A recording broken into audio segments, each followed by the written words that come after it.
Android users, you can now have TYT in the palm of your hand.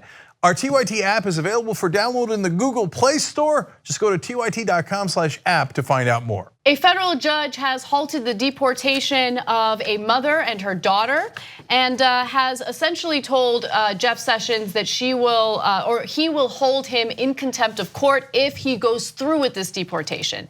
So this all started with the good work of the ACLU. The American Civil Liberties Union filed a lawsuit challenging Sessions' decision to refuse asylum based on claims of domestic and gang violence. Attorneys for the ACLU and the Justice Department reached an agreement to stay one plaintiff's deportation until the hearing.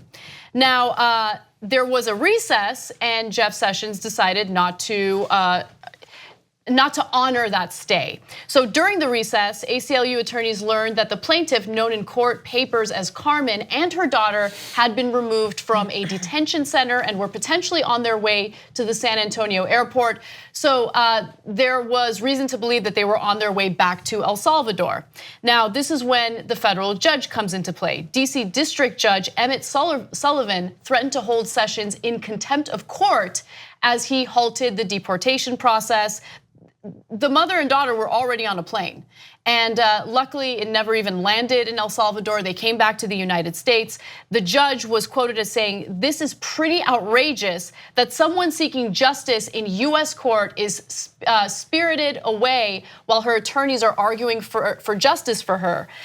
So luckily the right thing happened here. We finally had a check and a balance on power in the executive branch, and so we'll see how this all turns out. But if it weren't for the ACLU or this federal judge, that mother and daughter would already be in El Salvador. And just the fact that this is the Attorney General of the United States. I mean, yeah, it is Jeff Sessions as well, but this is the Attorney General of the United States circumventing law, obstructing justice. That's right. And also just one of the good things that came out of this and by this judge is that it calls out the entire argument of being sort of anti-gang and anti like all these people that supposedly come here and create all this crime here because they are coming to seek asylum, and that's a no also. So it's like we are basically saying that you are doing all these negative things, and if you're trying to seek asylum from the negative things that we are talking about, we're also going to take that away from you. So this is on so many levels a really ballsy decision. Well, they'll slander these asylum seekers as the gang members, when in reality they're the people who are trying to escape the gangs.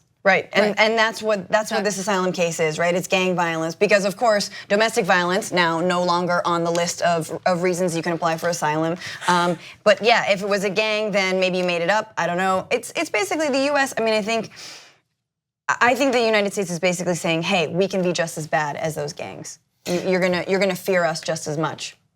Yeah, and of course it's incredibly similar to the Syrian refugees who are running from ISIS. We say how terrible ISIS is, and when they're running from them, we go, no, we're not gonna take you, and we're gonna call you the same as ISIS, which is such a inhumane and terrible thing to do, and of course antithetical to everything that American traditions were supposed to be. Read what's on the Statue of Liberty. We're supposed to be accepting. This is also enforcing the rule of law, which this administration has a lot of trouble with. And then finally, my favorite part is just the badass part when the judge said, "Turn the plane around." I know, it was pretty awesome. 2 easy ways to follow the Young Turks. One is hit the subscribe button down below, then you're a TYT subscriber. And second is ring the bell. And when you do that on YouTube, you're notified of our videos.